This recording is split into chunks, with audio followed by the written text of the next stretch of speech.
Hello friends, welcome back to my channel. तो आज मैं लेके आई हूँ आपके लिए एक और नई कहानी। कहानी का नाम है गरीब लड़की का आत्मसम्मान। अरे देख ना राधा, घर में कितना कचरा फैला हुआ है। फंक्शन के कारण आज ना पूरा दिन लगा लेना तू। आज की दिहाड़ी तेरी तनख्वाह के साथ दे दूंगी। मुझे ना जरा काम है तो मैं घर में नहीं रहूंगी। कोई बात नहीं मैम साहब, आप निश्चित होकर जाइए, मैं सारा घर ठीक कर दूंगी। राधा 21 साल की लड़की पास के इलाके में रहने वाली सोसाइटी में घरों में काम करने आती है, जिससे उसके घर का खर्चा चलता है और प्राइवेट पढ़ाई कर पाती है। उसका सपना है कि कॉलेज पढ़कर उसे अच्छी नौकरी मिल जाए, इससे उसकी आर्थिक तंगी कम हो जाए या खत्म हो जाए। गुजराल साहब के यहाँ वो 3 साल से काम कर रही है।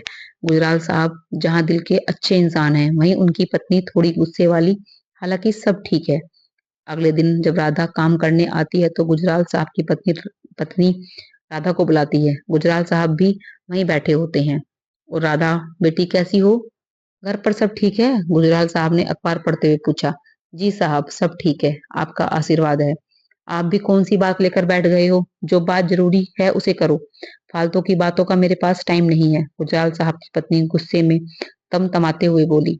राधा, कल सफाई करते हुए तुम्हें कुछ मिला था क्या? अरे सीधा सीधा क्यों नहीं पूछते इसे? पूरे 50 लाख का हार था, 50 लाख। इतने पैसे तो इसने देखे भी नहीं होंगे।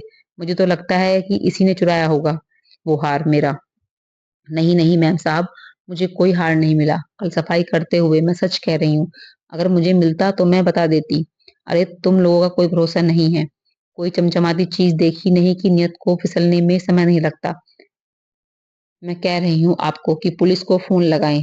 तब सच बताएगी ये। क्यों गुस्सा कर रही हो इस बेचारी लड़की पर? रख दिया होगा तुमने कहीं हार, या किसी को दे दिया होगा।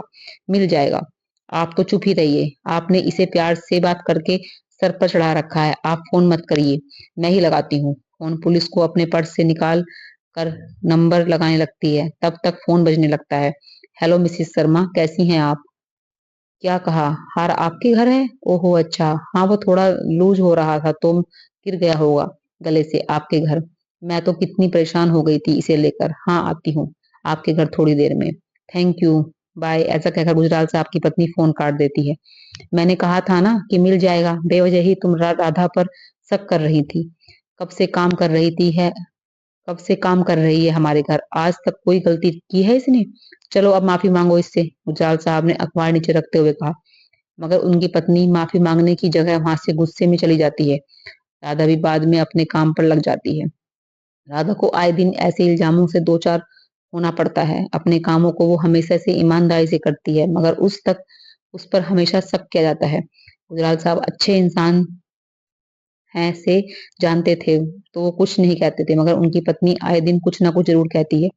मगर राधा मजबूरी और गरीब होने के कारण कुछ न कह पाती है। वो तो बस जल्दी से जल्दी अपनी पढ़ाई पूरी करने का इंतजार कर रही थी। ऐसे ही एक दिन राधा की तबीयत खराब होने के चलते काम पर नहीं आ पाती है। अगले दिन जाती है। जैसे ही वो गुजराल साहब के यहाँ आती है, उनकी पत्नी की जोर जोर से चिल्लाने की आवाज आ रही थी। मैंने पहले ही कहा था आपको कि ऐसी लड़कियों का कोई भरोसा नहीं होता। ये लोग पैसों के लिए कुछ भी कर सकते हैं, अपनी इज्जत तक बेच सकते हैं। मगर आप मेरी बात सुने तब ना। आई कल आपकी राधा बेटी काम करने? नहीं ना, अब आएगी भी नहीं। पैसे लेकर भाग गई होगी, और तो और कुछ महीनों में से उसे हमारे बेटे के आसपास ज्यादा मंडराते हुए देख रही हूँ। पक्का उसे अपने जाल में फंसाने में लगी होगी, और जब नहीं फंसा तो मौका देखकर पैसे लेकर भाग गई। ऐसा कहकर उनकी पत्नी सोफे पर बैठ जाती है। तभी राधा अंदर जाती है और गुजराल साहब के सामने खड़ी हो जाती है। अरे बेटी, तुम आ गई? सब ठीक तो है ना? कल क्यों नहीं आई? गुजराल साहब परेशानी से पूछते हुए। हाँ साहब, मेरी तबीयत खराब थी तो आ नहीं पाई। बल्कि सब ठीक है, मगर कल से नहीं आ पाऊंगी आपके घर काम करने। कल से क्या? अभी चली जाओ, हमें जरूरत भी नहीं है तुम्हारी। बहुत मिल जाएंगे काम करने वाले। मगर जाने से पहले ये बताओ कि 50,000 रुपए कहाँ छुपाए हैं? तूने कोई दीन धर्म तो है तो होता नहीं है? तुम लोगों का जिस थाली में खाते हो उसी में छेद करते हो तुम लोग।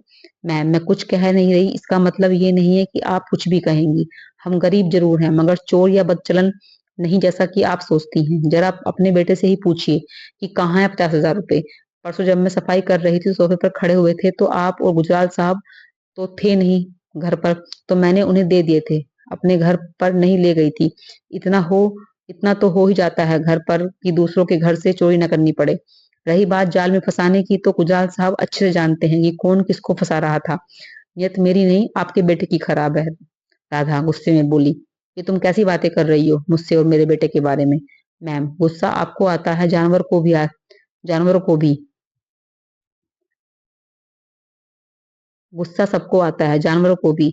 मगर मेरे सच कहने पर आपको गुस्सा आ सकता है, तो मुझे मेरे मेरे चरित्र पर उंगली उठाए जाने पर कितना गुस्सा आना चाहिए? आपने आज तक जो भी कहा सब सहन किया मैंने, मगर हर चीज की एक हद होती है। मनुष्य के लिए उसका आत्मसम्मान बहुत जरूरी होता है, और जिसमें आत्मसम्मान नहीं वो इंसान नहीं, जानवर समान है। हम लोगों के घरों में काम पैसा करने के लिए करते हैं, ना कि बेइज्जती करवाने के लिए। गुस्सा हमेशा हमेशा भी अच्छा नहीं होता, और सही वक्त पर गुस्सा आना या करना चाहिए। गुस्से को काबू करना भी आना चाहिए, ये नहीं कि गुस्से में अपना नुकसान कर बैठो। और मैंने गुस्सा करके कोई पाप नहीं किया है, क्योंकि बात मेरे आत्मसम्मान की थी। मैंने आपके घर काम हमेशा ईमानदारी से किया है, ना मैंने कभी कोई हार चुराया या पैसे। और हाँ, पैसे चुराने की जरूरत आप जैसे घरों के बेटों को पड़ती होगी, हमें नहीं, क्योंकि हम अपने हक का मांग कर खाते हैं। जिसमें खाते हैं उसी थाली में छेद नहीं करते। दोस्तों, कैसी लगी आपको मेरी कहानी? अगर मेरी कहानी पसंद आई हो तो प्लीज चैनल को सब्सक्राइब करना, वीडियो को लाइक शेयर और कमेंट करना। Thank you.